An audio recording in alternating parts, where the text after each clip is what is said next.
Greetings, salutations, it's me, James, your BA Sensei, back with another Power Query tutorial. In today's video, we're going to do something very practical. We're going to be looking at your bank statements. So your bank statement looks something like this.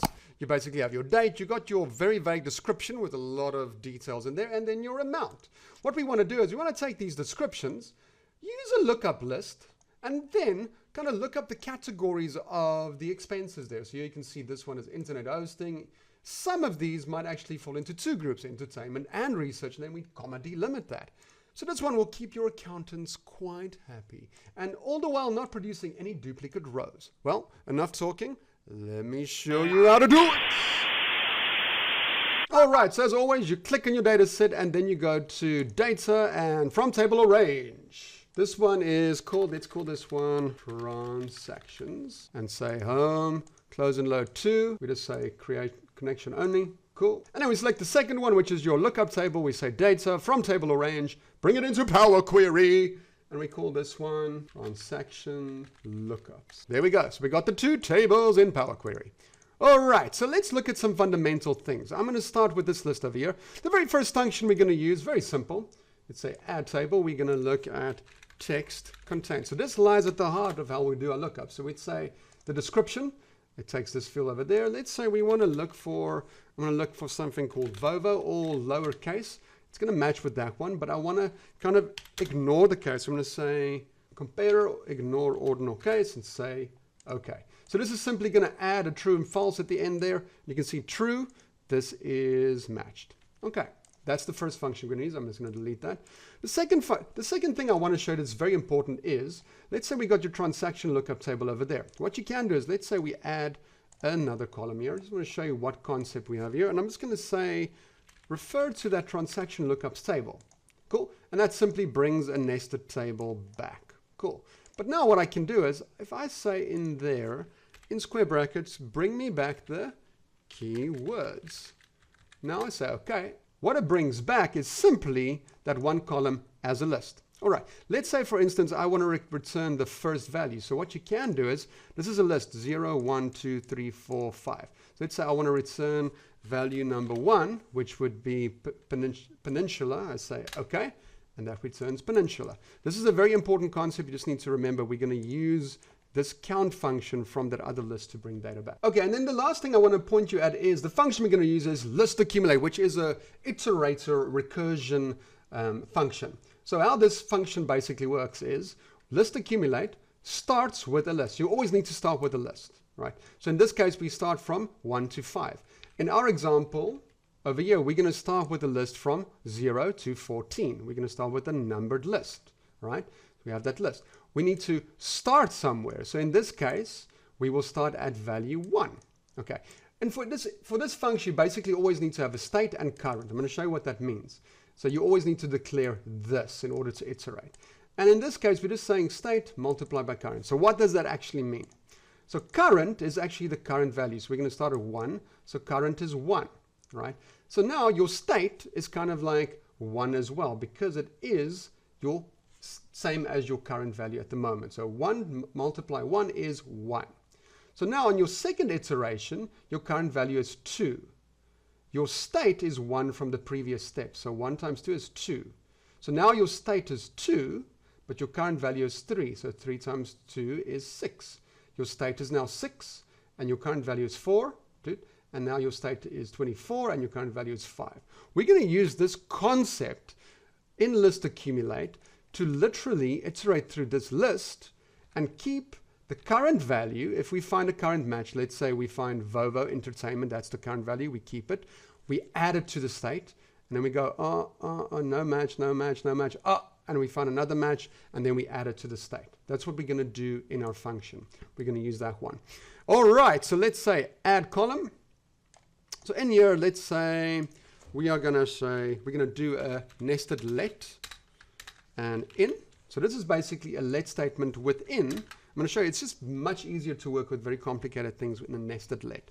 So the first thing we're going to do is we are going to count the number of rows in my transaction lookup table. So we're going to say lookup count, declare a variable, and I'm going to say table, count the number of rows from the transaction lookups table, right? and just simply return that for me. So we will tell me there are 15 rows in the lookup table and 1 to 15. That's true. All right, so let's just open that add columns over there, the nested let. I'm going to add a second thing there, because what we want to do is we want to have a list of 0 to 15 to iterate through a transaction lookup. So now I'm going to say lookup number sequence. Cool. List numbers.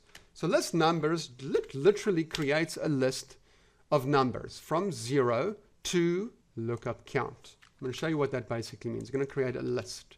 If I say that, it's going to return a list here, and you can see it literally has the number 0 to 14, which would basically match 0, 1, 2, 3, 4, 5, 6, which I'm going to use in my lookup function. All right, the position of each item in this list. Okay, let's go back here. And now comes the more complicated, great thing, which we're going to use list accumulate for. I'm going to say the matches, that's my variable.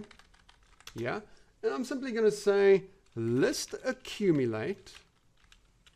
Okay, so my starting list, you need to start with a list. My starting list is simply this number sequence from 0 to 14. These are all the items in my lookup list. Okay, so now what do you want to start from? I want to start with a blank list. So double curly brackets, blank, simple, clean list, because I want to look up things. And now you need to declare your state and your current, as you could see in the default settings of list accumulate. All right. Now what I'm going to say is, let's create another space here. If text contains, right? If text contains my description, if my description found in the transaction lookups table, the column we're going to look at is the keyword column. Did it find any matching keyword in that column? And then, because we're iterating through the list, the current value of that list. So 0, 1, 2, 3. That's that current value. So the current value there. Okay. And I just want to say comparer, ordinal case, ignore ordinal case, because we don't want it to be case sensitive. If it finds a match, then we're simply going to say, take your state, return your state that you're currently in. So if we found a match from before, and return curly brackets, the transaction lookups, return the mapping column, yes, and remember the sequence number there would be your current place you are in there. So you just basically have that, your current count, your current sequence. Else, just return the state. And that state can contain nothing as well, right? And we just need to close that out.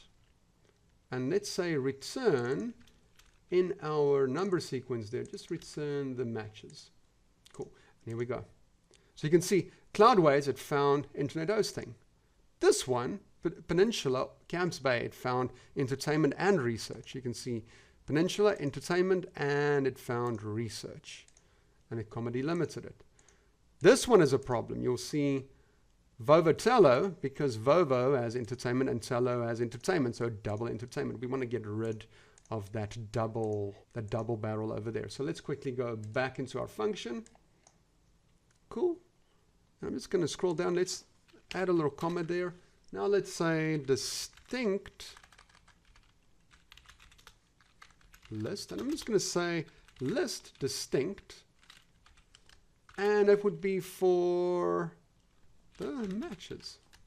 And now that I have that, all I want to add is I'm going to say give me the result, and simply take text combine the values in my distinct list, and if you combine them, comma, separate them, and then let's return the result. Close it out and say okay. There we go, it actually solved our problem. You can see Vovatello now only has one entertainment. You bring that back, and here you go, there you go. There is your category mapping. Well, list accumulate is not an easy function to deal with. Once you start understanding it, and you'll find a lot of places where you can apply this. I hope this gave you some insight in how to do something practical with it. Enough talk. BA Sensei signing out.